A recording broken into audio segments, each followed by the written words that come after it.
very weak consumer protection law in New Zealand, so the Green Party supports anything that will strengthen consumer protection and help to protect consumers and keep them well informed when they're buying goods. So we're very pleased to support this bill, which helps to protect consumers in two small but important ways, and we congratulate Jackie Blue for this bill.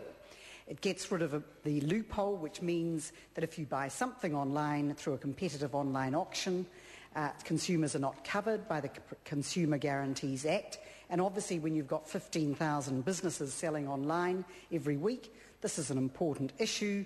And there's no doubt that there are some unscrupulous operators deliberately exploiting the loophole.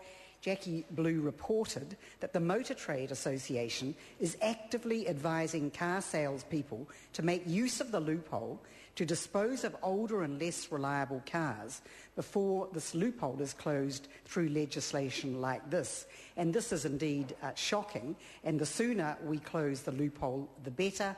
The sooner we pass this legislation, the better. The second issue of extended warranties, sometimes being used by retailers and at considerable cost, when in fact the extended warranty provides little or no greater protection than exists under the Consumer Guarantees Act.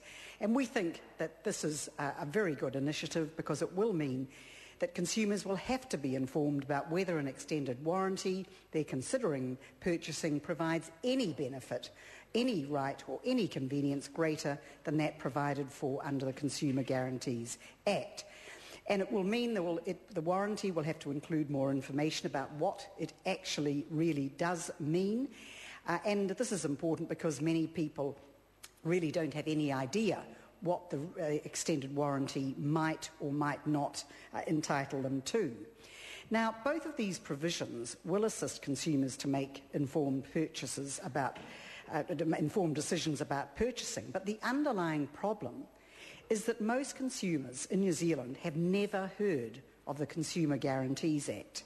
And if they have heard of it, they'd have absolutely no idea what it means for them. I note the Minister is doing a consumer law reform. She might like to carry out a survey. I'm sure she would find that the overwhelming majority of consumers have no idea that in fact it means that retailers are obliged to guarantee that the products they sell are of an acceptable quality, they're fit for purpose, that this means that most products should perform well for many years. If they don't, then the retailer must be prepared to have them repaired or replaced. Most consumers have no idea, and I actually think it would be useful to consider requiring retailers to refer to this right in any pamphlet they have advertising their product. Because if consumers knew of the existence of this Act, if they knew that everything they were buying needed to be of an acceptable quality and fit for purpose, if they knew that the retailer must take it back if it fell apart, as so many consumer goods do these days, then I think that retailers would not be able to con them with extended warranties and consumers would be much better informed. The other point I'd like to make is that all of these amendments are intended to help consumers make informed decisions about purchases. Now, consumers aren't exactly clamouring for these, but they will be helpful.